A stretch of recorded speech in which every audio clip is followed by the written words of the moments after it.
Need to find a way forward.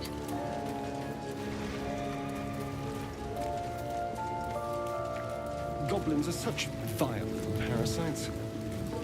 Given your own nature, are you really the one to judge?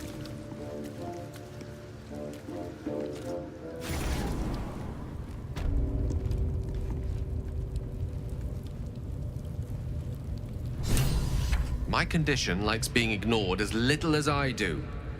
I must consume another artifact. And soon.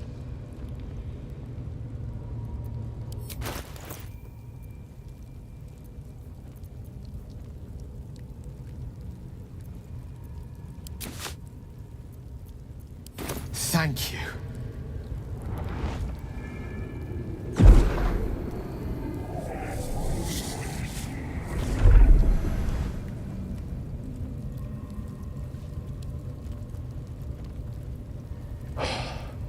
Good gods. It hardly has any effect. Oh, Mistra, have mercy on us all. Listen, I need to speak to you, to all of you. It would be unconscionable of me to remain silent.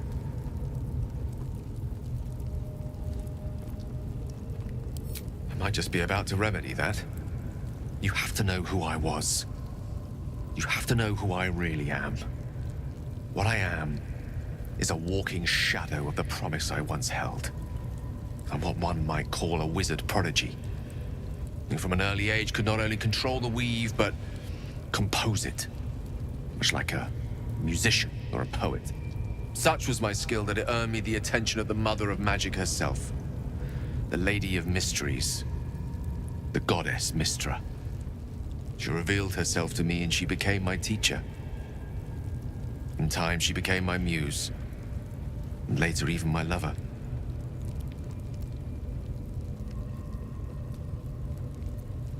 Oh, yes. We enjoyed each other's company. Body, mind, and soul. But even so, I desired more. You see, no matter how powerful a wizard we mortals can become, we never scratch more than the surface of the weave. Mistra keeps us in check. There are boundaries she doesn't let us cross. Yet, every time I was with her, I stood on the precipice, gazing into the wonders that lay beyond. I sought to cross her boundaries.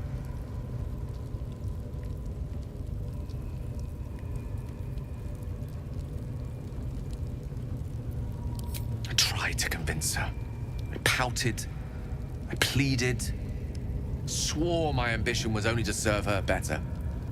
She only smiled and told me to be contented. But inconceivable as it seems to me now, I shared a bed with a goddess, yet I wasn't satisfied.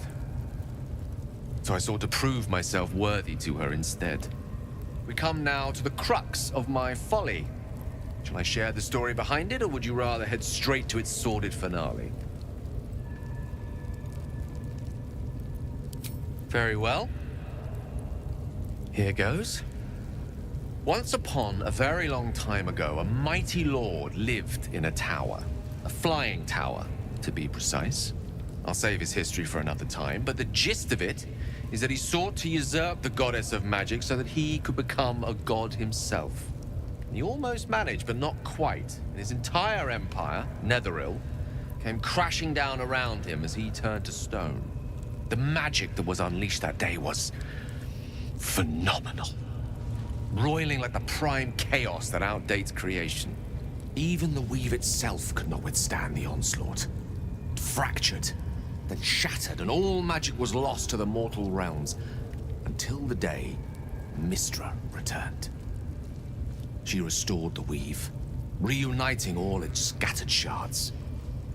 Or so I thought. Until, in the course of my studies, I learned of a book. A Netherese tome in which a piece of the fractured weave had been sealed beyond her reach.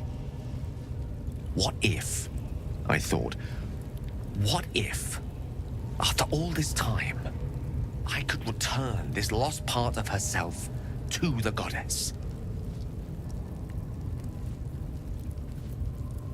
You know me.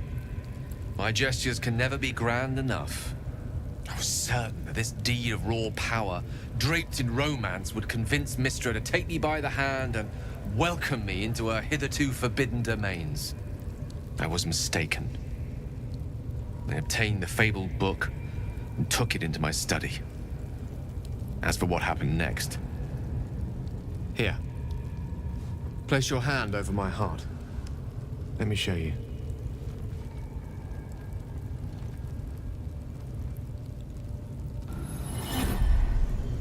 You feel the tadpole quiver as you realize Gale is letting you into the dark. You've seen this before. The book, the black tendrils of chaos weave that lash out and overtake you. The dread is as real as the first time. The oppression just as unbearable. What is it? What do you see?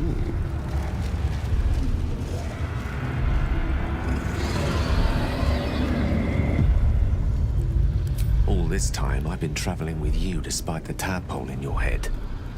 We are none of us monsters. We are merely hatcheries for monstrous things. And still it gets worse.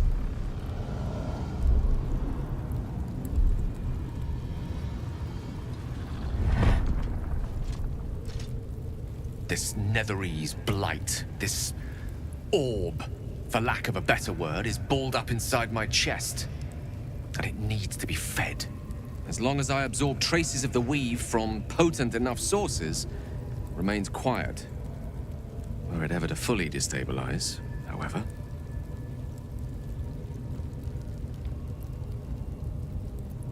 I will erupt. I don't know the exact magnitude of the eruption, but given my studies of Netherese magic, I'd say even a fragment as small as the one I carry, it'd level a city the size of Waterdeep.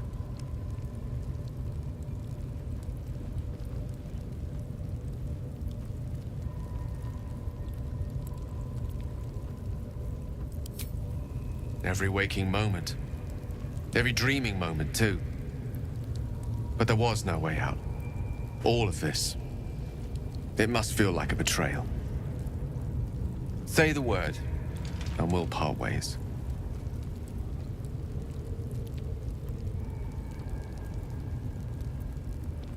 That is a great relief.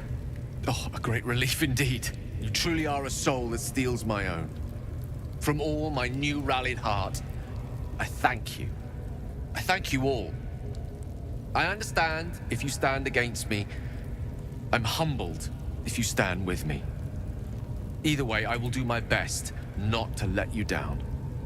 I stand at a precipice, but if you do not give up hope, neither shall I. I'll fight.